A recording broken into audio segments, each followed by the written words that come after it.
Welcome to ArtKidz, the podcast hosted by three college buddies, Lisa, Reese, and Tracy, where we talk about all things art.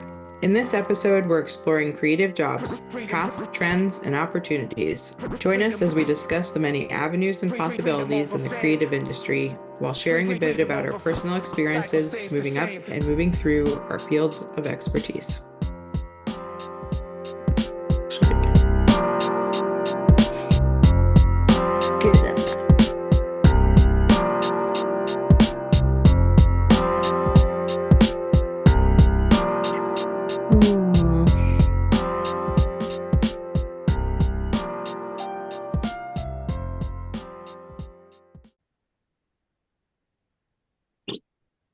Well, what is that mega soda?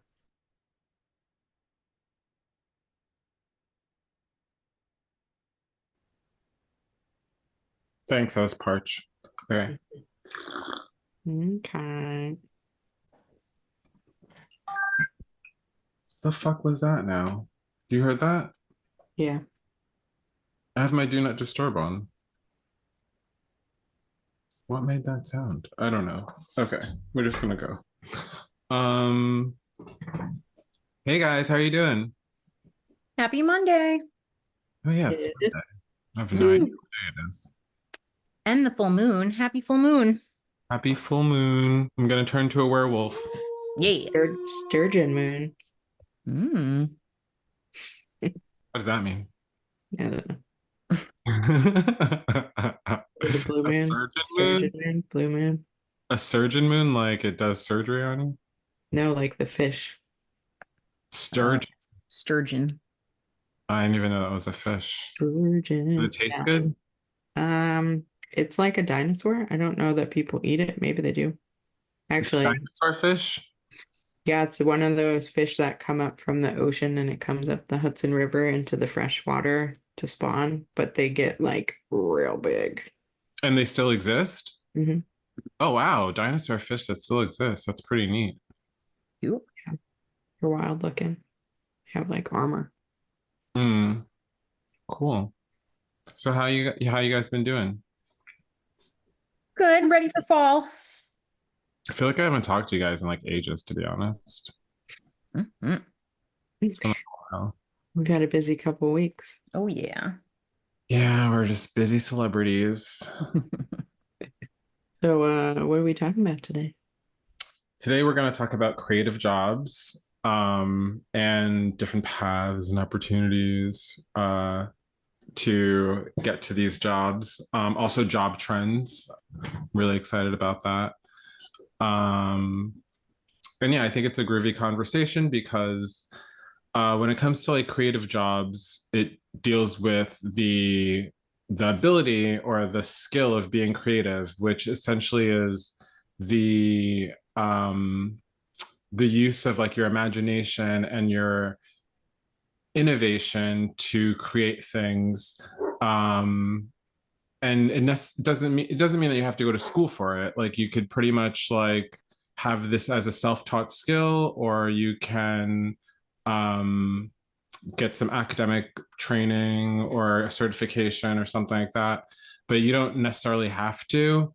It really depends on what avenue you take. And there's like a gazillion ways, as they say, to skin a cat. So there's a bunch of different ways to get to a particular job. And we're going to kind of talk about not every single job, but we're going to definitely talk about a plethora of them. And hopefully you'll feel inspired to, share your knowledge with other people that may be feeling a little stuck or not sure about career paths that they can take. And I think a good way to start off this conversation is to think about what are some jobs that you became aware of like as an adult that you didn't like know existed, like lesser known creative jobs? I think for me, more so was realizing different facets of areas. So like I didn't realize until I was in the job world that there was a lot of other things you can do within fashion design. When I was young, I wanted to study fashion design, but I kind of figured I didn't think I could actually be a designer. Like I thought the only way to do it was to come up with your own line and design your own stuff. Meanwhile, there's a bunch of different paths and positions you could have within the fashion world. And I didn't realize that that was a lot more doable than what I thought back in the day. Same with marketing was a lot more involved with art than I even realized, and just a lot of what that looks like, especially since social media has come into the scene and changed a lot of things. And then additionally, oh, right, main thing was photography, right? Like I just knew photography going into the field, didn't realize that there's commercial photography, fine art photography, then there's like several different versions of commercial photography, and like how you get an editorial job or how you are a commercial artist or a wedding photographer. So a lot of the different models and paths you can take, I didn't understand until many years into the field and down different paths. So it is helpful to know early on so you can kind of like better carve and navigate your way. Yeah, I was thinking like as a photographer, like you as a photographer, maybe you would have been interested in like fashion marketing. But when I was young, like I didn't really think about fashion marketing like as like a career or like a job or something. Like I wouldn't even know like what that's called. I mean I guess it's like a marketing coordinator or like a director or something like that, a creative director. But depending on like what level aspect of fashion you're in, like a magazine or like working for an actual fashion house or label or what have you, I just knew that there was fashion design and I was intrigued by that and I wanted to do that, but my mom went to high school for that and she was like, don't do that. It's because like it's cutthroat and it's like, you know, it's just one of those jobs that it's like you could be struggling and like get nowhere kind of thing. Whereas I think graphic design was like a hobby for me, that became a career, and it just seems like everybody needs a designer. Like there's so many things that need to be designed in the world, and I think there's always going to be a need for designers, but it does feel a little saturated now, to be honest.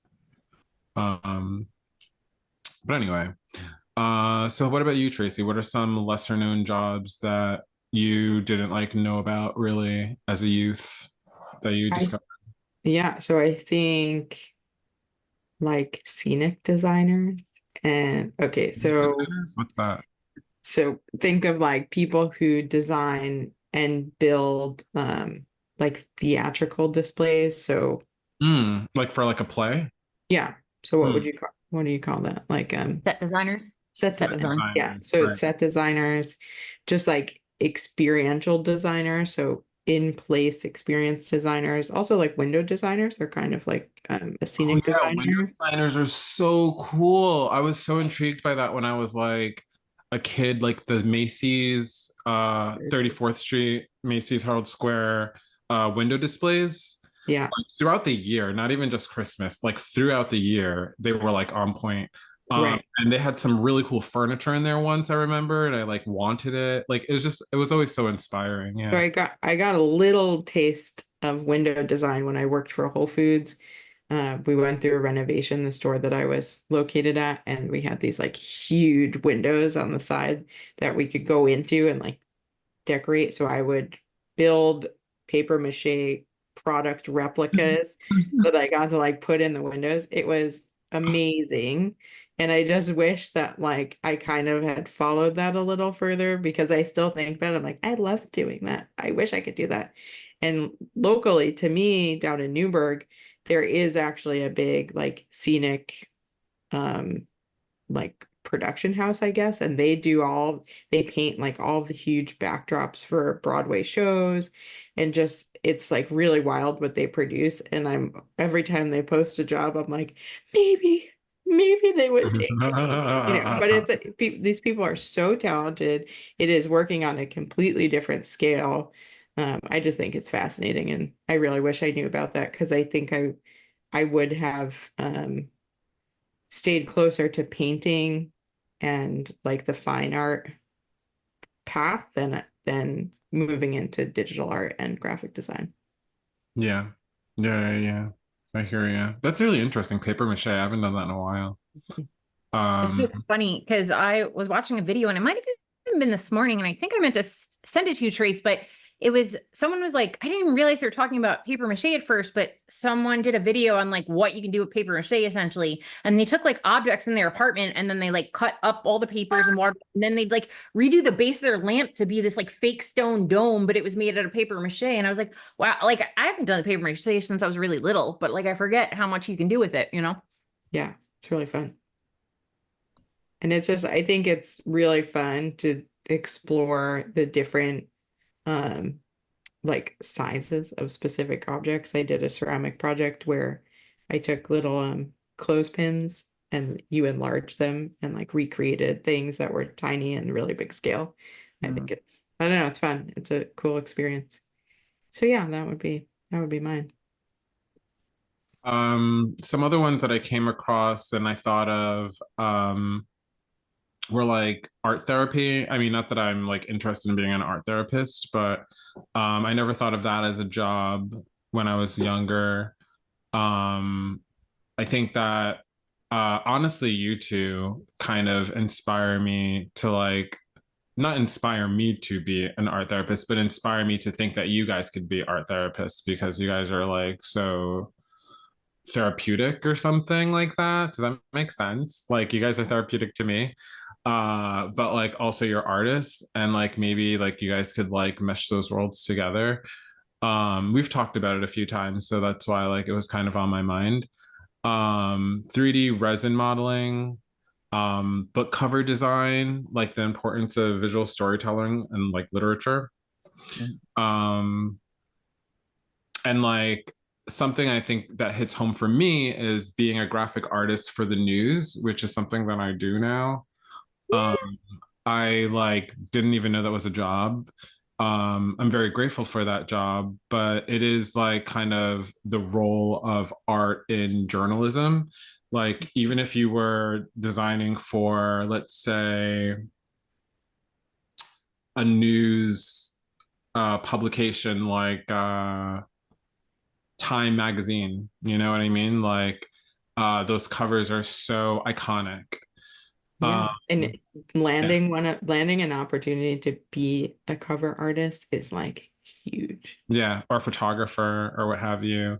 Um, and then there's like also like the New Yorker, like the New Yorker magazine, um, also New York magazine. There's just so many like good publications out there, but basically being like an artist for them, I just it never really crossed my mind. Like I guess I just thought it was like a graphic designer, but you are graphic designing for the news. It does mean that you have to understand how to do certain things that are kind of technical. Um, and I guess that's what differentiates like all these different jobs in the creative field. And there's a lot. We were just like touching like the tip of the iceberg right now because like yeah, we're gonna get into it later, but there's just so many different creative jobs. Like I don't want to ruin it for you. I don't want to spoil it. So yeah. Also content creation roles. I feel like that's something that kind of became more prevalent as we were growing up. Um, like content creation in terms of like website content writing, blogs, social media content, because like honestly, like Facebook popped up when we were in college. So this is all relatively new, unless you're talking about MySpace, but I don't think people took MySpace that seriously, especially for marketing purposes and stuff like that. I wonder, does Yeah. MySpace even allow marketing? Is Like our businesses on MySpace? Does my MySpace still exist in like a functioning way? right? Yeah, it still does. It's out Oh, there. really? For sure. Was that guy Steve? Is that his name? Steve. Yeah. Oh, yeah. MySpace social network. He's There like it everyone's is. friend. Ooh, it's kind of cool. Like, and it almost looks like Spotify, but in a news format. Spotify is one of the coolest apps, one of the most popular apps. It was very music focused, I will say. Yeah. And it still is. Featured music videos, people. Those are. You know, the thing is, like MySpace and what was that other AOL? I'm so old. I feel like so old saying AOL. But MySpace and AOL, I think, inspired me to be a graphic designer, like a web designer, because remember like member profiles and stuff like that on AOL? You could like make your own websites and stuff like that, or like link your profile to a website. I used to do crazy shit like all the time. I would like make videos, home videos. I'd put them like on my website. Like I'd bring my video camera to school and stuff like that. I would hook up my camera to like my computer somehow. And this is like before digital cameras were like even in existence, really. Like digital, you know, like how we have them with the files. So I was turning like analog video into digital using like real media player and stuff like that. It was so crazy. Um, anyway, and email newsletters. I mean, whether you love them or you hate them, it is definitely a big field right now. That I don't think was as big back in the day, because honestly, email is relatively new when you think about it being talked about on NBC in the 90s, like as an introduction to email, you know? So these are all kind of like fields that I didn't really know about growing up and I didn't think about, and they're kind of lesser known. Absolutely. I think anything involving the internet and social media that is really like carved its own path over the past 10 years, and any field that involves it, like there's several sets of new paths within that. So and it keeps rapidly changing, because one of the big indicators of change in the early 2010s was when we went from print to digital, right? And like business spaces started changing that way, and roles within art jobs started changing. And you watch that whole like you had your print division and your online division or your web division, and then the roles that came out of that. And then also those businesses figuring out how to split the budgets. But now you're having the same happen with social media, because it's not just website anymore. Now it's Instagram, it's all these other things. And those are ways to generate money. And those are like just important for the businesses now. So you have all these new types of jobs and roles that are carving out because of that, which is interesting. And I think it's only just starting to change. Like so much more, I think, is going to continue to shift over the next 10 years. Yeah, speaking of which, I wanted to talk about something along those lines. I don't know if I should jump into it now, but I mean, I guess what the F? Um, like basically jobs tend to sort of change with technology and culture. And one of those like kind of situations that comes to mind for me is like as a graphic designer, web design was like a big deal growing up. And now it's kind of more about UX UI design. I feel like what was happening when we were growing up was like print was like on the chopping block. Like it was print's going to be out of here. I mean, print obviously still exists to maybe a lesser extent than it did when we were growing up. It was a really big deal. I remember loving Blender magazine. That was like my favorite magazine, and it no longer exists anymore. A lot of magazines have fallen to the wayside. I'm still crazy obsessed with magazine though. I love Yeah, I love magazines. But and even newspapers, like there's some defunct newspapers and stuff like that. But essentially like some people just transitioned and they transitioned to web. I mean, if you're following the trends, blogging is a big deal, and a lot of magazines just kind of became online blogs, like in a sense. And I worked at Condé Nast Digital, so I had like firsthand experience with that in creating some of these apps as well that were competing with print. Um, but like, what do you think is like next? I mean, especially with AI, artificial intelligence, what do you think is going to maybe influence the way that jobs are in the creative world, or what do you think is going to be like the next wave of like the graphic design realm or something? I think it's kind of twofold. I think for the creators, just keeping up with trends and keeping up with the different technologies, which is very hard because there are so many of them.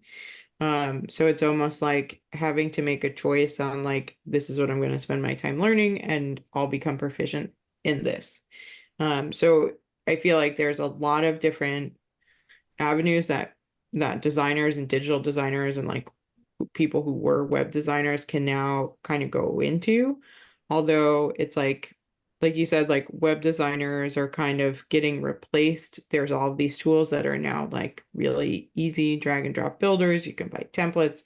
Like it's making, not that web designers are obsolete in any way, because I think they have the mind and the strategy behind what they do versus like somebody who's not a designer. But I think it's like you have to just keep ramping up your skill set and looking into the next, like video is really big. So I think video and animation is also a natural path for designers to move um, into development. So like functionality into apps. Um, I think it's like you have to kind of look at what's out there and choose a path to move into, and then you're going to get pushed along based on the software that's out there. So for us, I remember, like, I guess in school, we really started with like Adobe and Macromedia software, and then they combined, and then they've kind of like built up and assumed all these other ones. But there was like FileMaker, and what was that other? There was like, FileMaker, that sounds familiar. yeah, FileMaker, and there was like another design tool that would like compete with InDesign. Quark. Yeah, thank you. Oh God, yeah. That's So old. Oh my God. right. So like even at some of the jobs, we had clients that would and PageMaker. But PageMaker was a predecessor of InDesign. It was by Adobe at the time. So they like things get pushed out and then new ones come up. So Figma is really big now, and it's kind of overshadowing Adobe products, and in terms of like web design, because you can prototype, and now because there's like easy exports into the development system to just like build these websites from design right into development. I don't know. So does that answer your question? I have no idea what the question is. Yeah, I mean, basically what I was thinking is like UX UI, and I mean, I think you touched on some good points. No, you definitely did. But UX UI design, I think, did come up because, like you were saying, because of like sort of the rise of app usage, like application usage, like that was my other point. smartphones, and like the way that we even use websites these days, like it's basically like those also are serving as web apps or So apps. I think my other point is the marketing and strategy side of the use of things. So there needs to be a way when you're using your website to make money or to make somebody else money, you need to be able to report back on users on your website. Where are they going? What are they doing? Right. Why aren't they doing? And so the strategy behind building the websites, behind the UI, UX, the research that goes into it. Oh, user interface, user experience, guys. I'm so sorry. UI, UX. Yeah. User interface is like the look, user experience is the feel. The feel and the flow. So I think money is driving those, and it's driving the need for this data and this need to be able to compare and do A/B testing and find what works best to get the users to do what you want them to do on the site or in the app, without creating these terrible pain points, which then the user is just going to give up and never use your site again. Yeah, so we don't want just like, I'm not saying web designers are dummies, but we don't want like a dummy web designer. We want a UX UI designer, because that is someone who is a little bit more robust in their field of expertise. It's almost like a T-shaped designer in a sense, where it's like or a they UX like UI designer is a web designer, but they just have that ability to do the research, to talk about the what were you saying, like the not the character, but the flow, the user flow, the user profiles, like and stuff like that, like all that jazz is a UX UI world. Whereas a web designer that's just a web designer without like a proficiency in UX UI might know how to design a website, but doesn't know how to make the website actually like look and feel good. Yeah. the way that it's supposed to and make money. Like function best and like have the best like navigation or like drop downs and things along the lines of that. Like you might know like, HTML, but you might not know about like user experience or like I shouldn't say user experience for user experience definition, but you don't know about like user profiles. You don't understand like A/B testing. You don't understand like all those little things. Like, yeah. And the difference between like what impact using just the hamburger menu on a phone instead of the hamburger menu with the word menu, like thinking about the age groups. Like I could nerd out about this all day, but it makes a huge difference when your audience is of different age groups and not everybody is on their phone constantly using websites. So the UX part of it kind of removes that bias of somebody who is designing and creating, and it's informing the design at a higher level without bias. So it's more useful for more audiences. do you think AI is going to help like change that field in a sense, or like where like web designers were kind of replaced by UX UI designers? Are UX UI designers then going to be replaced with like some sort of like a more all-in-one like designer that uses AI like for prompting and for copywriting? I don't think they'll be replaced because I still feel like you want the human touch to things. Similarly with like handmade things, like you want to know that it wasn't just made by a machine. It feels more personal and intentional when there's like a human touch to it. I think AI is going to become a huge assistant and like help with the research and the data collection for people to make better choices or more informed choices in their jobs.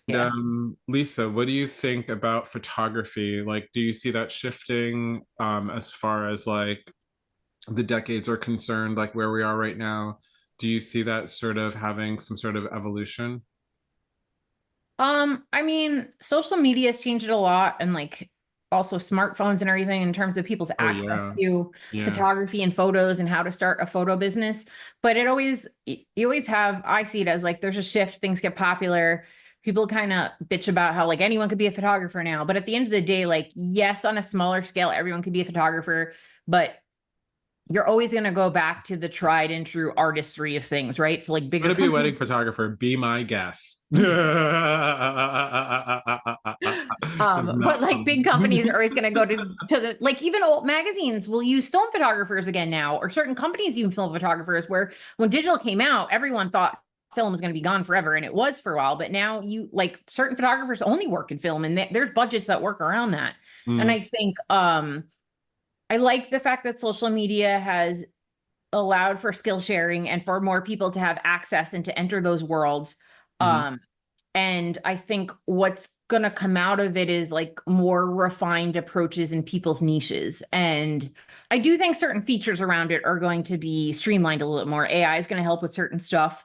But I don't think it'll ever truly replace anything. And at the end of the day, those that can think beyond like just the surface level of taking photos and really plan out things in an artistic way or creative director way or things along like that are always going to be the ones that kind of lead in things or always make their way regardless of if AI is around or not, you know? Yeah, totally.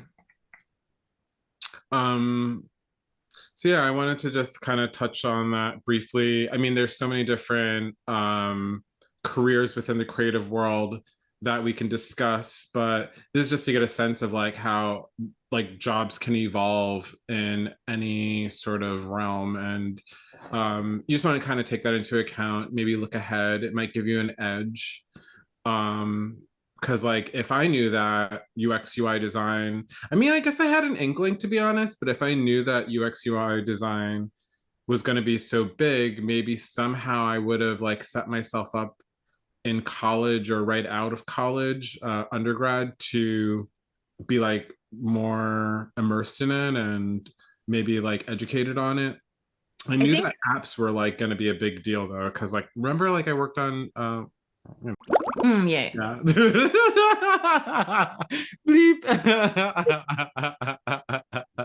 I will say say, it makes me realize as we're talking about this that like I think one of the ways as a predictor maybe is part of the reason we've had all these changes like UX UI is if you look at the ways we now generate money through business, right? Like that's been the biggest thing that shifted throughout all this. And how we generate money in business has been determining what these new careers are, right? So like small businesses get as much of their money generated through online now, right? Like before you go mostly to stores, and then that was it. Then you started having some online stuff. Usually it was only big companies, where now even the smaller companies, and my God, I mean, so many small companies just have online with no in-person stores. So I think that's kind of what generated like marketing, but also UX UI, because most of their money is generated through those platforms. So it makes sense that like we're going to have to put more time and energy and build that stuff out. And I think if we could follow the trajectory of what we think might be coming next in terms of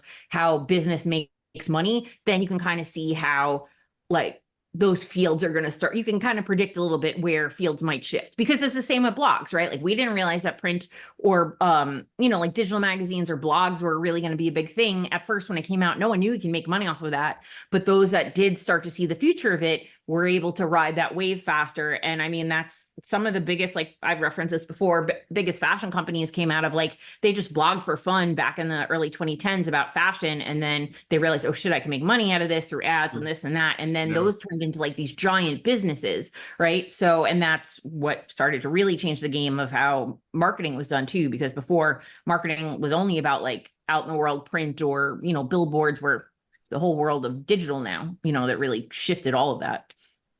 Yeah, totally.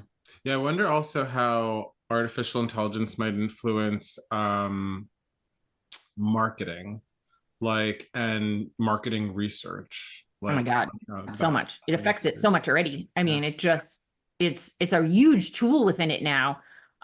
Everyone's starting to like catch on or like figure out the best ways to use it ethically or how to work it into the different programs we have. But everything from creating, because the thing with AIs is like, I think some people think AI is just one thing, where like there's elements of AI in so many different apps we use, right? So like whether it's like consumer profiles and stuff like that, and using AI within helping that, or if it's, creating an outline for a blog, or creating a social media campaign with the prompts of AI, and then you just change it afterwards. Or, I mean, there's just endless ways it's used in marketing now. And then as AI continues to adapt and evolve, like, because it's even getting brought into like design work now and logos and just like, it's just going to keep expanding stuff. But I still go back to the fact that, right, like people could always generate like design stuff or logos. Like I'm not a designer, but I could, if I had to, do a logo. But it's never going to be the same as like when you guys do stuff, because you come at it from a perspective, what to think in order for the right lines, for the right message to come across. Like people could always mimic those things, but there's going to be so much more that's important to the customer that an actual designer can provide, that like people sometimes think like, oh, I can do this, I can just replicate that easily, but they don't understand the real artistry that goes behind it. And I think that's why we're always going to come back to like AI will never truly steal those things, just maybe it'll make it easier on the day-to-day for some people to replicate certain stuff, if that makes sense. Yeah, that's a really good point. Yeah. Mm-hmm. So basically I went to talk to you about, so yeah, basically I want to talk about job trends, like trending jobs basically in the creative world, and some of the most popular creative jobs, essentially. So really high level, here are some of the trending art jobs for 2024. Digital artist, which is kind of in alignment with the continued rise of digital media. Digital artists are in high demand for creating graphics, illustration, and animations for various platforms. UX UI designer, which we talked about a lot already, but it's second on the list because I'm telling you, it is one of those jobs that is just everywhere you look, it's a UX UI or UX. But anyway, user experience and user interface designers are crucial in developing intuitive and visually appealing interfaces for websites, apps, and software. A 3D modeler and animator. I kind of mentioned 3D resin design before, but I mean, this isn't completely the same. This is also, I think, touching on like the more digital aspect of 3D modeling, like using rendering programs. But in the gaming industry, film and virtual reality sectors are increasingly looking for skilled 3D modelers and animators to create lifelike characters and environments. Virtual reality artists, especially as VR technology advances, artists who can create immersive and interactive VR experiences are becoming highly sought after. Augmented reality designer. AR is being integrated into marketing, retail, and education, leading to a demand for designers who can create and engage AR content. And just so people understand what augmented reality is really quickly, it's like if you understand what augmenting is, like just the word augmenting, if you don't, augmenting is essentially like when you place something on top of something else, or you enhance something by putting words or visuals on top of it. Like a You boob shift your job. current reality. Yeah, like notation or A boob job. visual indicators, like a blow pop. A boob job. Or a boob job. I mean, That's yeah, the augmentation. Augmentation, yes. yeah. But essentially, augmented reality, I guess that's also augmented reality when you think about it. Like Snapchat filters, is that Oh yeah. that's augmented Technically. reality? Yeah, technically. I was just using that, and I was talking about plastic surgery.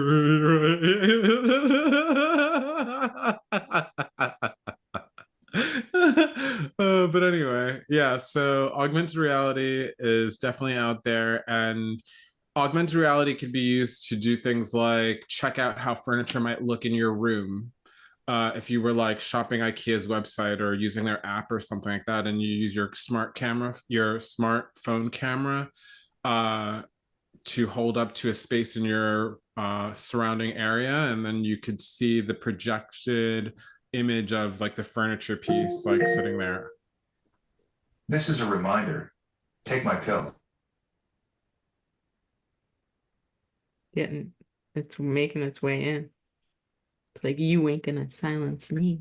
I totally silenced it earlier. Like, yeah. So yeah, augmented reality is out there. Motion graphics designer. These designers create animated graphics for videos, advertisements, and social media, and their skills are increasingly needed in different digital marketing spaces. NFT artists, non-fungible token art, non-fungible tokens, which I I kind of totally can't don't believe that understand this at is all. still I a know, trending right? job.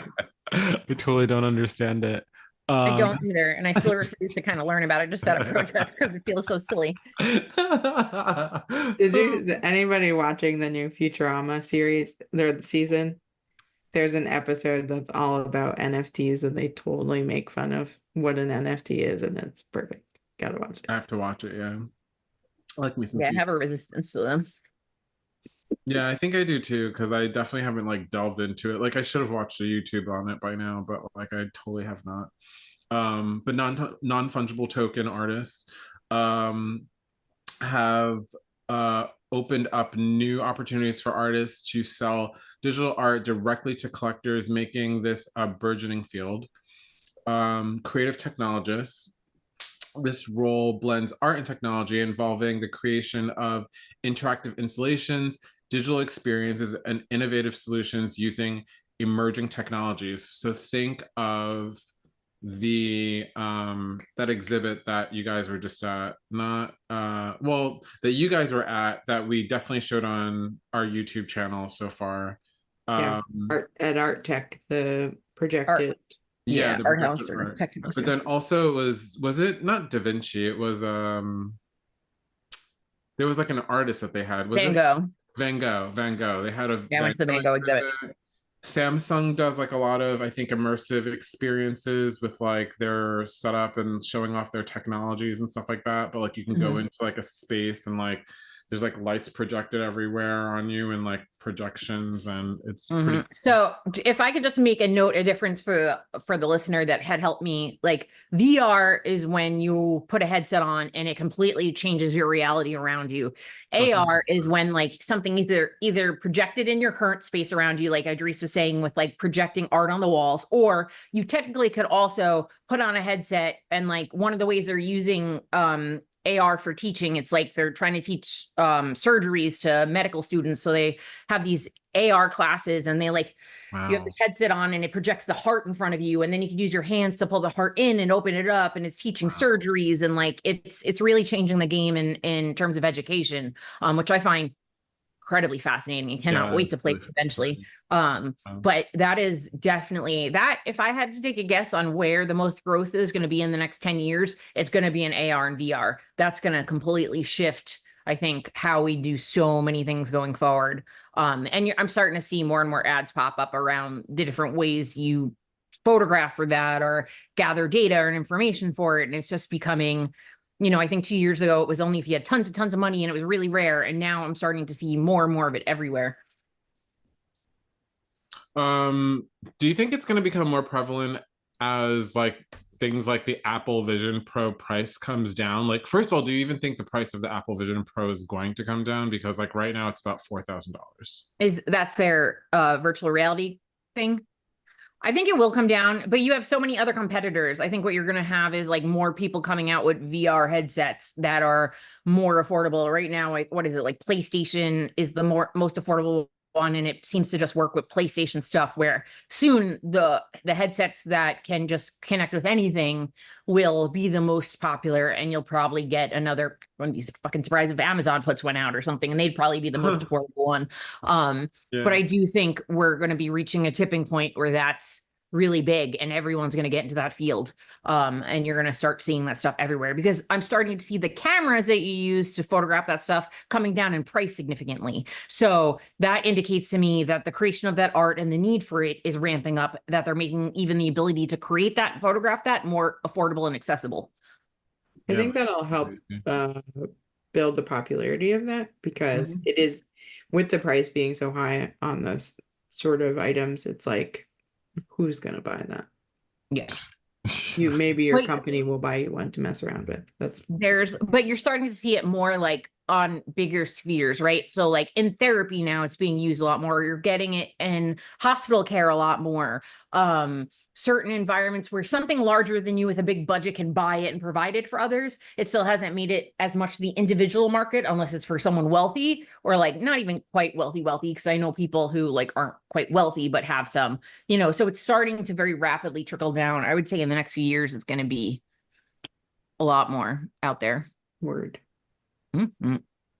So yeah, I just have a few more trending art jobs that I would like to share. Environmental graphic designer.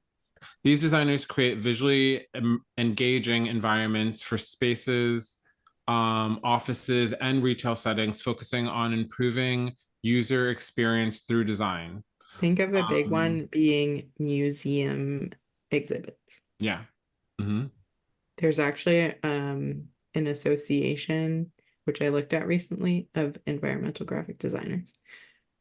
It sounds similar to creative technologists too, though. It's kind of interesting. They're more like yes and no, because you are in the 3D space, so you have to think about how people flow through a space, how they interact, how they read things, how they view things, and encompassing like all of that. Almost actually sounds now like urban planning or something. Just what I was thinking in my head. Yeah. A little bit, yeah, on a smaller scale in like an indoor space. Well, it's not always indoor, but yeah. Which I found kind of intriguing, and I didn't know was a thing when I was a kid. What I did think was interesting when I was a kid, which also influenced me to be a designer, obviously we're digressing, was like that there's signs everywhere. I know this sounds weird, but like if there's signs everywhere, someone has to make them. So that's like why I should be a designer. Because like, I watched a little video the other day, although I did not watch it in full, talking about how the Olympics has revolutionized the design world and wayfinding specifically because of the importance of being able to direct multi-language speaking Multilingual. attendees.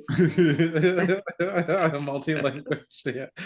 I don't know. So like a huge audience of folks who speak different languages, Right. how to help them navigate around, you know, the city or wherever the Olympics are being held that year, and making sure that there are more like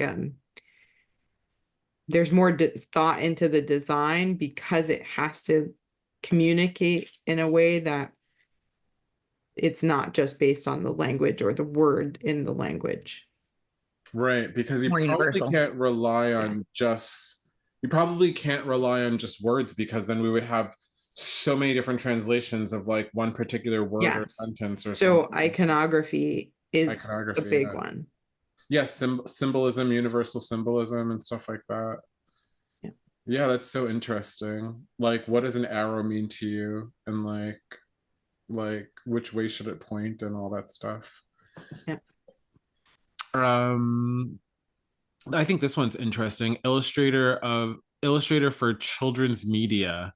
With the growth of digital content for children, illustrators specializing in kids' books, education apps, and animated series are in demand. I wouldn't expect that to be like a trending job for 2024, but if that's what you like that's really cool. Like you could become like a children's book artist or something like that, or maybe design something for YouTube, like an animated series, because like these kids love them some YouTube Kids.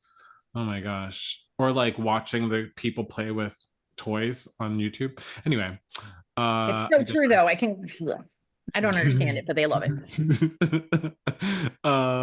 Concept artists, vital for entertainment industry. Concept artists create visual representations of ideas for films, games, and TV shows, helping to bring creative visions to life.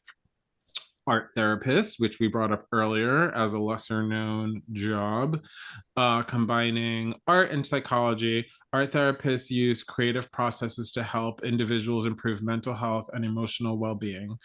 And just three more. Fashion illustrator.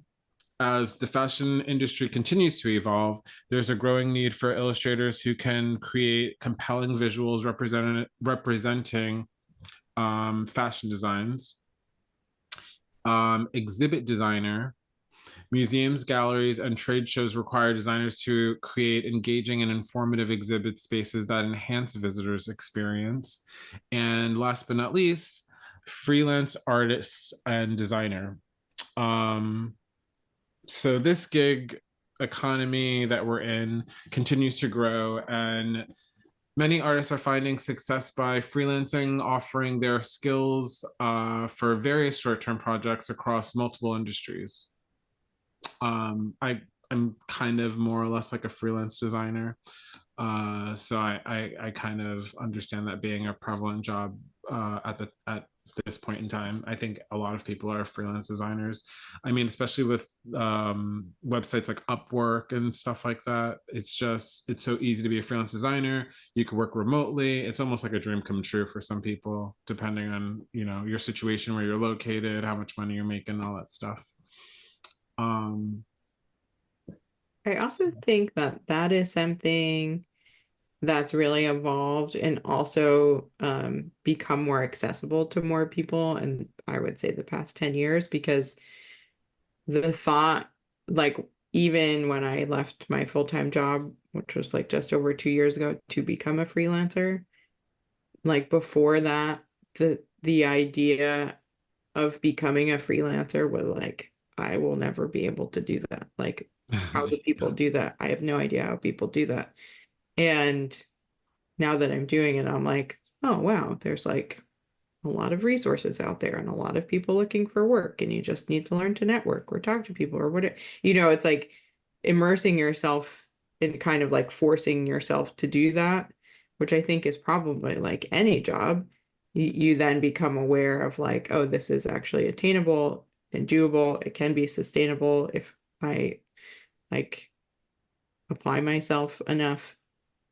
It's yeah, I don't think like ever coming out of school and going into a career, I would have ever thought like I could actually have a remote job, first of all, or a freelance job that like offered so much flexibility. And on that note, actually, I wanted to talk about like salary of different jobs, because I think, you know, that affects your decision on what you would like to do with your career, or what career path you would like to take. And I found this like list pretty intriguing. I'm going to repeat some stuff that we've already talked about as far as like jobs are concerned, but by no means is it like not like important. It's very important that you know how much money some of these jobs can make you, because you might be thinking like, oh well, I have some of these skills, maybe I can like parlay them into this field or that field. So yeah, here are 15 of the highest grossing creative careers based on general salary trends and earnings potential. These figures can vary greatly depending on factors like experience, location, and industry demand, though. The top of the list, we have a creative director overseeing the creative vision of projects, typically in advertising, media, or design. The salary ranges from $90,000 to $200,000 plus a year. We also have art director, number 2, responsible for visual style imagery for magazines, newspapers, product packaging, and movies and television production. That salary ranges from $80,000 to $150,000 a year. A film director, leading the creation for films and TV shows with top tier directors earning millions per project. Your salary could range from $100K to $1 million per project. $1 million per project. Can you imagine that? That's per project. You could have more than one project a year. So anyway, screenwriter, writing scripts for movies, television, and other entertainment formats like theater. Well, that's not a screenwriter per se, but you get the gist. But anyway, at the end of the day, they make from 50K to 200K per project, not even a year, per project. So they're also making money. Video game designer, creating the overall concept and design for video games, including characters, levels, and gameplay mechanics. Salary ranges from 75K to 150K plus. Fashion designer, are shunned but beloved career paths, me and Lisa. But fashion designers, designing clothes and accessories with top designers and luxury brands, earning substantial incomes. Salaries range from 65K, which is kind of low end, to 150K plus. And for luxury brands, they make a lot of money, but they also get, I just want to mention, I think they also get fortified by like liquor companies like LVMH and stuff like that. I believe that's like part Hennessy, right?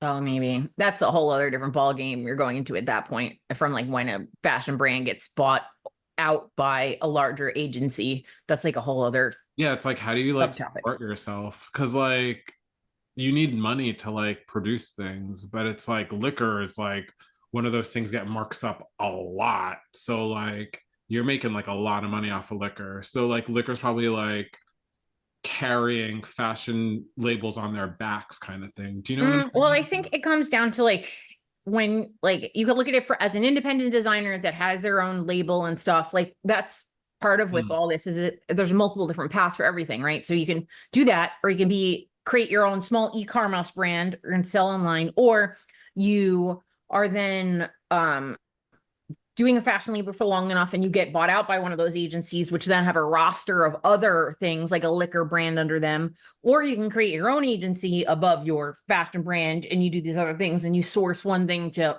source the other, use the money and the cross marketing for it. So that's an example. Like there's not one fit in terms of that stuff. And that's what affects also the scale and pay so much.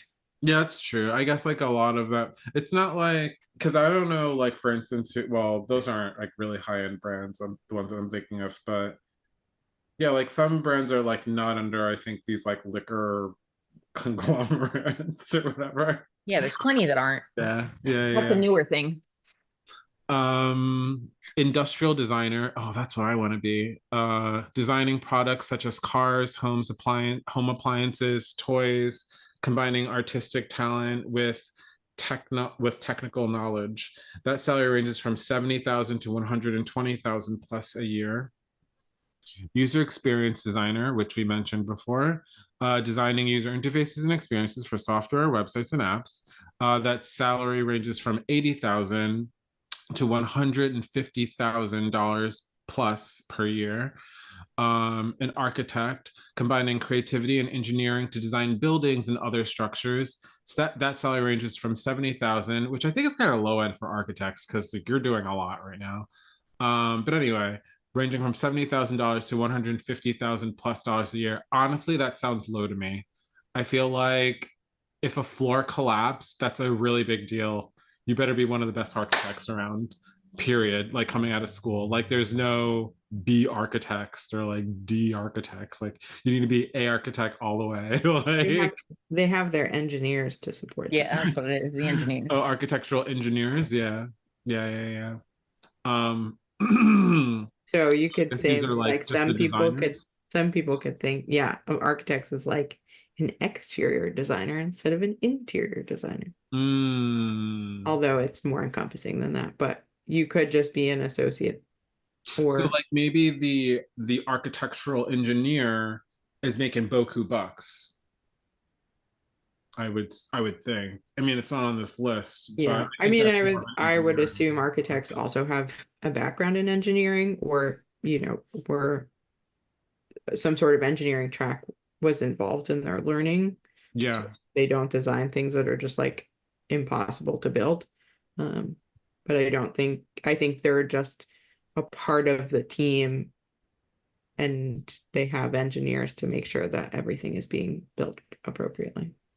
Number 10, animator.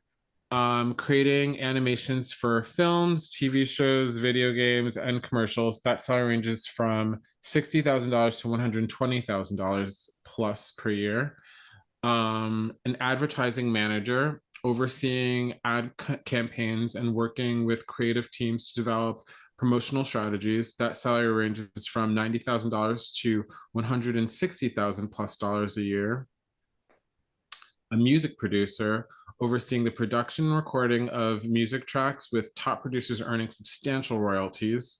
Royalties being checks that you get like every month, every year, every periodic moment, whatever in time, for a project that you have put out already. You get like a check for however many plays something has been played, or if someone bought the rights to your song to play in a commercial or in a television show, you get royalties. You want to know about Snoop Dogg and his royalties from Spotify? Oh, I definitely do.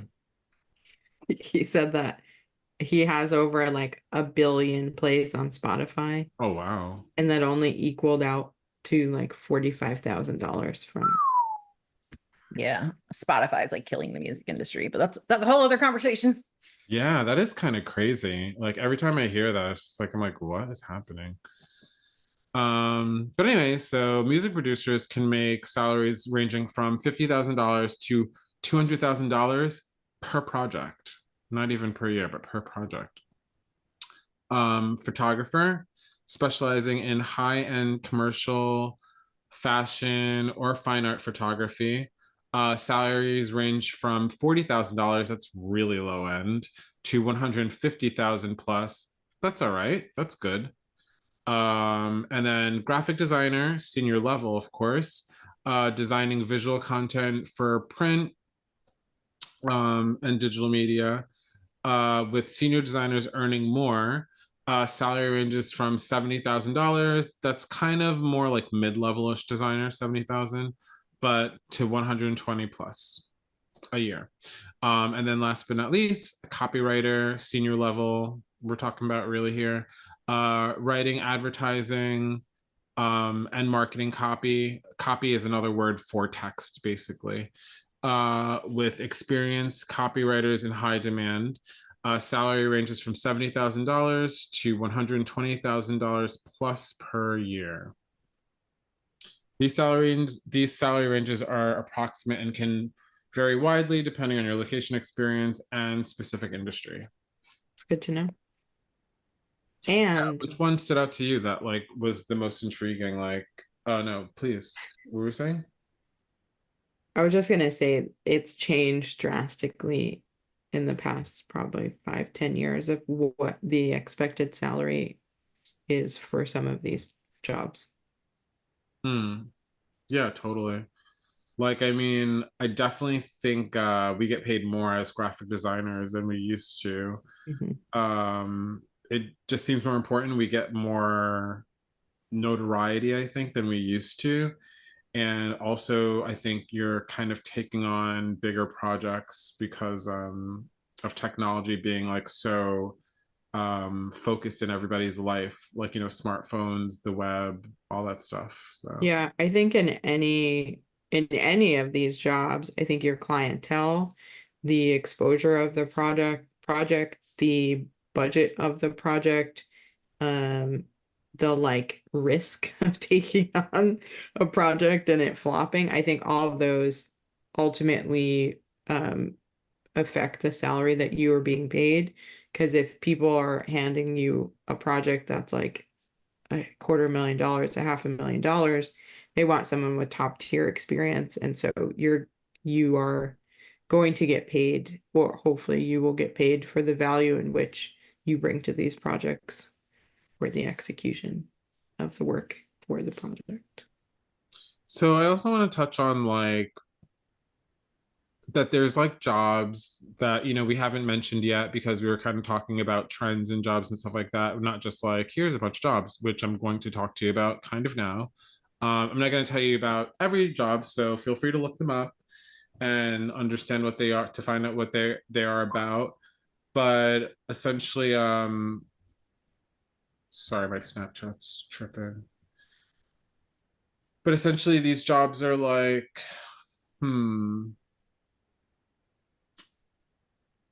they could range from everything from being a culinary artist to a figure skater. Like, you can do anything, like, really, in the creative world. And you could be a lighting designer. I mean, like, who even thinks about that? Like, you know what I mean? Like, there's just so many different avenues that you could take. And you don't necessarily have to go to school for these things. It might not hurt to go to school for these things. It might benefit you to go to school. It might make you better, more well positioned for the opportunities that might be before you if you do go to school for these things. But I think what's really great is like you could be self taught, you can wing it, you can pivot, you can figure out something later in life and decide, you know what, I think I want to do this instead of something that might be a little bit more academic, scientific, technical, or what have you. Not to say that these things don't sometimes blend with a little bit of academia, a little bit of technical, a little bit of engineering, and all that jazz. Yeah, so here are some creative jobs in 2024 that I think might interest you. We're going to have this broken down into categories. So we're going to start off with visual arts and design. There's graphic designers, illustrators, animators, digital artists, tattoo artists, calligraphers, ceramic artists, textile designers, muralists, art restoration specialists, concept artists, fashion illustrators, fashion designers, packaging designers, multimedia artists, creative technologists, projection mapping artists, set decorator, toy designer, art appraiser, storyboard artist, lighting designer, exhibit designer, environmental graphic designer, and interior designer. and these are just some. There's even more than like just these these few. Um, any of those stand out to you guys? Oh, man. I know, right? I think tattoo artist is pretty interesting. I wonder how much they make a year. Sure they make good money, Yeah, probably. especially if they're sought out tattoo Yeah. artists. Yeah. And also, I think it's like one of the, I mean, I don't know, but I think it's like one of those jobs where like you might have to like get certification because you're like dealing with people's skin or Yeah, you have to something. do an apprenticeship usually, and Yeah, you have but it is a pretty interesting field in general. you have to think of it as like it is kind of a medical procedure. Right. It So feels a you want those little people to be procedural. well trained. Yeah. Because like skin's like really important and like sensitive, but and they're like putting needles in it and ink. It's like what? Anyway, another topic of careers and jobs is digital media and technology. So there's UX UI designers, which we've mentioned like a bunch of times so far now, 3D modeler and animators, which we also mentioned, virtual reality artists, augmented reality designers, motion graphic designers, interactive media developers, game designers, digital marketers, creative directors in fashion, NFT artists, sound designers, film directors, music producers, creative operations manager, sound engineer, creative project manager, event designer, creative director, social media manager, digital content creator, video editor, filmmaker, music video director, and art handler. Next, entertainment and media. There is voice actors, actors, dancers, screenwriters, film directors, music producer, sound designer, motion graphic designers, VX artists, that's visual effects artists, VFX artist, um, game designers, game narrative designers, projection mapping artists, video editor, film director, music video directors, music video directors, advertising copywriter, content creator, storyboard artist, set designer, art directors, creative technologists, copywriters, editorial designers, and cultural heritage managers. In marketing and advertising, we have an advertising copywriter, brand strategist, creative director, marketing strategist, social media manager, digital marketer, content creator, experiential designer, multimedia artist, creative consultant, digital content creator, event designer, and a pop-up shop designer. That's really cool. A pop-up shop designer. Love me a good pop-up shop. Pop shop. They're usually really fun. I've like thinking about all the pop-up shops I've ever been to. They're usually like a little over the top. Maybe there's a theme. They're fun. That would be a cool job. Next, we have education and public engagement. You could be an art teacher or an instructor. You could be a museum educator, public art coordinator, exhibit designer, cultural heritage manager, or children's book author and illustrator. Or illustrator, rather, not and, but or you could be both. You could be an author and an illustrator. Do it all. Next, we have craft and handmade. You could be a florist, craftsperson, culinary artist, textile designer, a toy designer, and ceramic artist. I'm also going to break out culinary arts a little bit more because I just feel like the culinary arts is like a really big field and there's so many different avenues that you can go into, but I'll get to that later. So in spatial and environmental design, you have interior designer, a landscape designer, a set designer, an exhibit designer, an environmental graphic artist, a pop-up shop designer. That's a little redundant, but you guys get the gist. And an event designer. In business and production management, you have creative consultant, creative project manager, creative operations manager, art gallery manager, and a public art coordinator. And last but not least, you have culinary arts, which I mentioned before. You could be a culinary artist, you could be a food stylist, you could be a pastry chef, you could be a chocolatier, you could be a food photographer, you could be a recipe developer, restaurant concept designer, private chef, catering manager, or a culinary instructor. That's a big old list. Yeah, these categories should help you organize and understand the diverse range of creative jobs available in 2024. And the world is your oyster. It's awesome. Now let's go back 20 years and take this list with us. I know, right? I really wish someone sat me down and just like talked to me about jobs all the time when I was a kid. I really feel like it should be like a thing, like almost like the way like Sesame Street is like Sesame Street, and like everybody knows Sesame Street as a kid. Like there's some sort of like job thing. Like I don't know how to explain it, but like if jobs are so important, then it needs to be ingrained in you like as a child. So, like, do you know what I mean? Like somehow or another, like, but not just like jobs like your dad's job, your mom's job, because then you're just following in their footsteps. Like that, there's so many jobs out there and you could do anything. Like, you know what I mean? Yeah, I do think learning about and knowing about the extensive list of jobs that people hire for or become helps to, like, at least for me, it's like you're not like pigeonholing yourself in a way when you make a decision to do something. It's like, well, I'm going to try this. If it doesn't work out, I can pivot and go in this direction, or at some point maybe I'll try and do this. And I also think knowing that like a lot of these jobs, while there are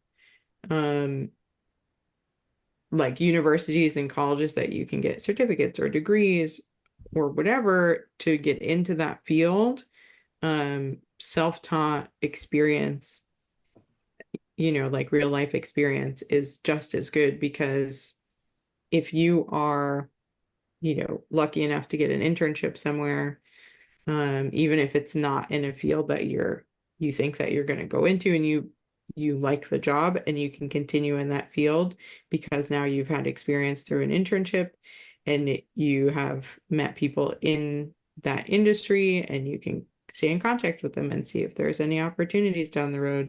I think internships are a great way to test things out, especially like when you are in college too. Like I think if I were to have done anything different, I would have tried to have found an internship while I was still going through school instead of waiting until after I graduated. Because I think it would have set me up a little better for what to expect in the types of jobs maybe I would have had an opportunity for afterwards. But my expectation of the role that I was going to be moving into would have been different. So I think internships are really important, and paid internships. Don't let those people fool you saying that it's, work for free and get the experience. Like that. Get paid. Yeah, like are paid internships like what's up, or like is it okay to have an unpaid internship? So I think it depends on the state you work in. I know a couple years back, things had changed in New York. You could have an unpaid intern, but they weren't allowed to do any work that you as a company made money from. So I think that's in favor of the worker now more than it ever used to be. So do they really like fetch coffee and stuff like that?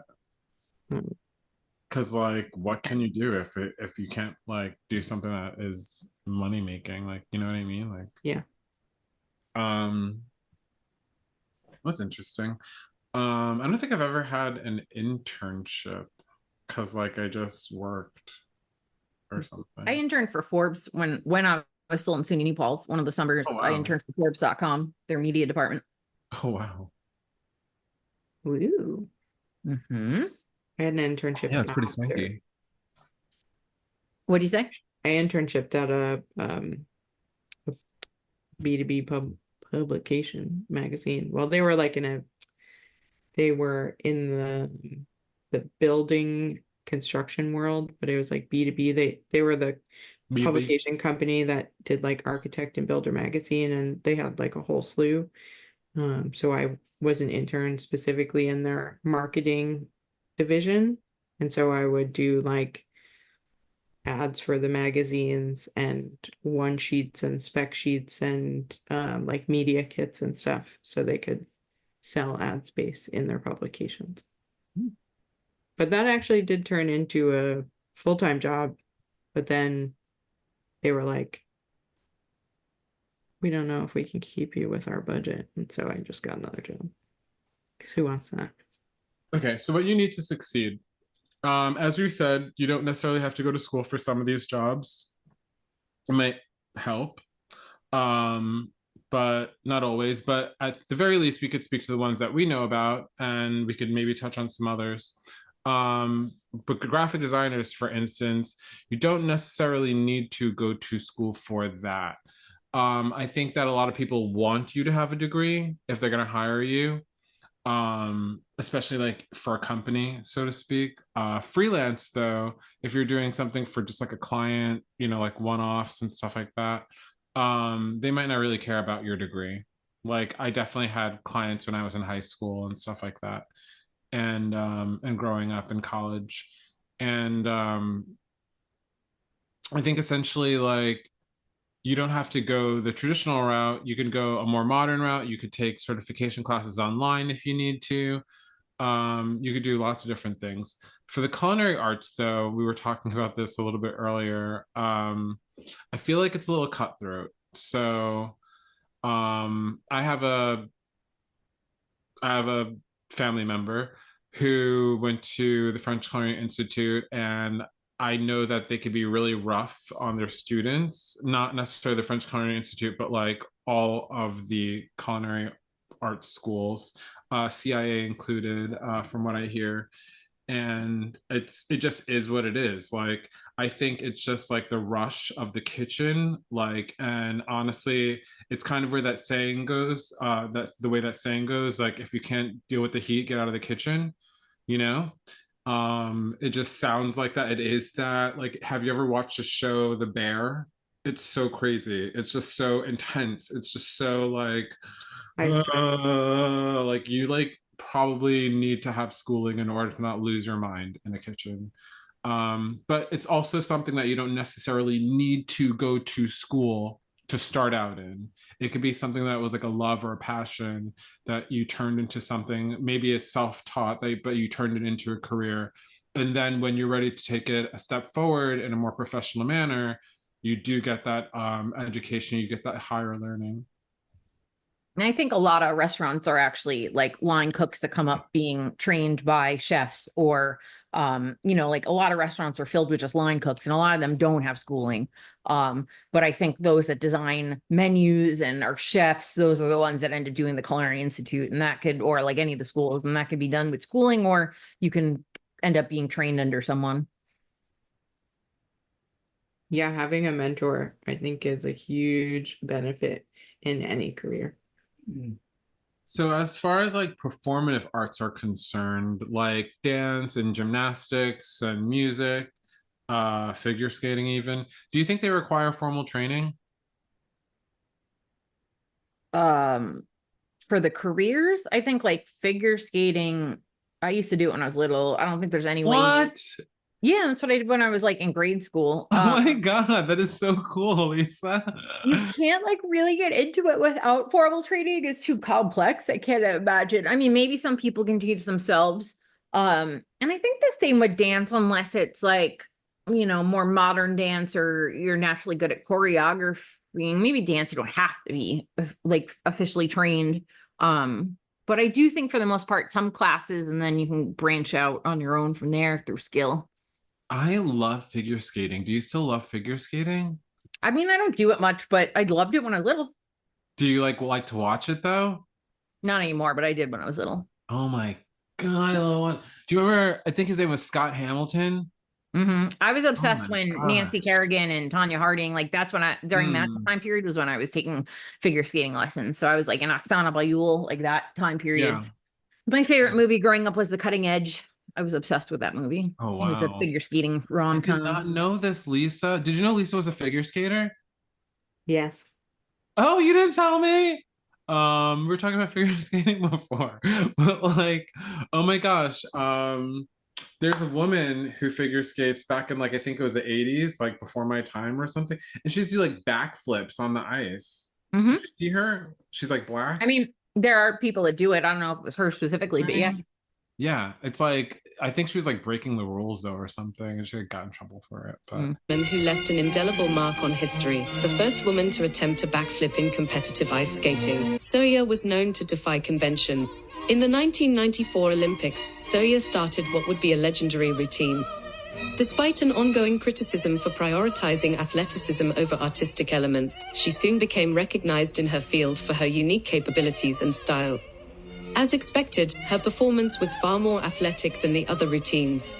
Suria's an amazing athlete. Skates with a lot of speed. Triple jumps like this one right here. Triple toe, triple toe.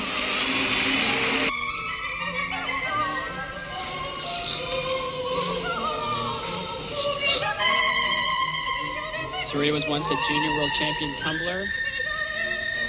Nice 1 foot landing on the backflip. Truly amazing.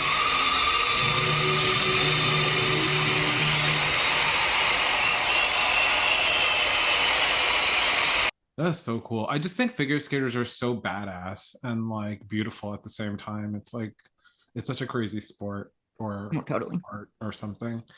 Um, oh, I can't believe you do that. And then music producer. I know a music producer or two. And I think training versus being self-taught is like one of those um things that like I guess differentiates like certain music producers from others. Like you could start out, being self-taught, you could be a musician. Like, I mean, some kids are just prodigies and they're like really good at music from a young age, and you could turn that into being a music producer. But I think when you want to go into the field in a more professional manner, it's probably best that you go to school for it. So, like, if you want to be a music producer and know how to like deal with also the art of dealing with people, because like if you want to get them to perform properly for a recording, you might need to have the skills in order, like the people skills, in order to deal with people. So essentially I think school might help, but it's also like one of those fields where like you don't necessarily have to go to school to get started in this, and you could be like a little self-taught, but then going to school will help fortify you for what's to come and give you even more opportunities. What do you think? I think schooling or independent schooling is good. I think we are used to being from around here, New York City area. And I think people out in LA are used to dealing with people who tend to be more technically trained or schooled. Whereas if you go to other areas, like when I was in Durham, there's like a ton of music producers around, and a lot of them are self-taught. Oh, wow. And that's like when you start dealing with industries that are separate. Like there's always the New York City industry or the LA industry, and then there's areas where you have smaller area artists and their tracks they take to come up in the world, and the way they choose to go about it and learn. The fact that we don't have to be in big cities anymore changed things a lot. But a lot of those people are self-taught, and I think you can go about it both ways. The trajectory is just going to look a little bit different. Your clientele is going to look different. And I think your progress is going to look a little different. Okay, and lastly, I wanted to just discuss the successions in careers, in certain career paths that you could have. So for instance, as a graphic designer, I know that there is different tiers of what you could be in our field of graphic design. I'm not sure about photography. Maybe you could touch on that, Lisa, but like, for instance, so as like a graphic designer, you can start out being an entry level or a junior graphic designer. Then you can be a mid-level designer. You can be a senior designer. And then there's like an associate director, art director, and then a creative director. And I think the more that you progress in these fields, the more that you probably need a degree, a master's, all that good stuff. But it's not necessary that you have those things either. You could just be a superstar and just rise to the top as well. For like a magazine content creator slash writer, you might start out as an intern, like we were talking about before. Then you might become a researcher, fact checker, then a writer, columnist, editor, then chief editor. And that's pretty much the top of that totem pole. What do you think about photography? Are there like different tiers in photography? It just depends on the path you go down with it. Like, you know, you can go to school for it, or you can be completely self-taught. Stuff like that's going to be like your connections and your portfolio, essentially. So like if you're starting your own business, that's completely based on your own self-generated stuff. If you're going to get represented, that's another path. If you're going to do contract jobs and work for magazines, that's going to be through your portfolio and your contacts. There's just a million different ways to go about it. I think a lot of creative fields comes down to contacts and portfolio. And I think, yes, you don't have to have any schooling, I don't think. And then I think in general, it's easier if you at least have a bachelor's degree in something, because some businesses do care about that, and that will affect like what your baseline of pay is. But I think you can switch into any field from there within art with just teaching yourself and a portfolio. You know, I don't. And as far as like the successions are concerned within that particular career of being a photographer, would you say like being a photo hand is maybe below being a photographer, and then like being like maybe like a director is like above being a photographer, like, or something like that? It just depends on what it's for, right? So it's like a lot of photographers will start out like as a photo assistant, right? So you assist on shoots, and you know, there's first a second assistant, but that's like if you're looking to do a very specific path within that. Some people never end up being assistants, but immediately start their photography career.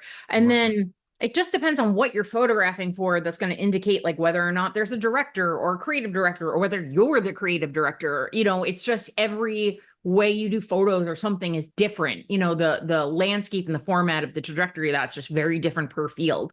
So, you know, I do think when you get into the level of art director or creative director, yes, that's considered above, but I think your experience as a photographer, as a graphic designer, all of that stuff builds you up with the capacity to be an art director and a creative director down the line. I think years of experience is more important for lending itself to that. Like there's not one particular job that's going to like be like, oh, you can just be an art director or creative director now. There's ways to practice that, but experience and taste is ultimately, I think, what defines that and like makes you better at it. Totally groovy. So yeah, I think that about wraps it up. I think some of the key takeaways here are that there are a plethora of jobs out there that you can go into in the creative world.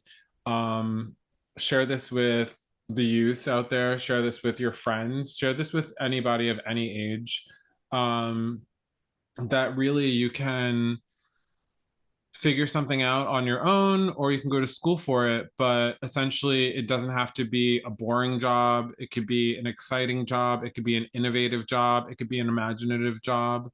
And it could be something where you're really, truly finding like your passion and dealing with your passion.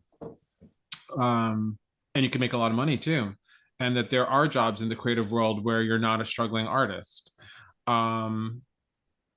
I also want to just mention that you should continue to look into these jobs, look them up online, because some of them I just sort of mentioned, but I think you should check them out, Google them, and that's basically it.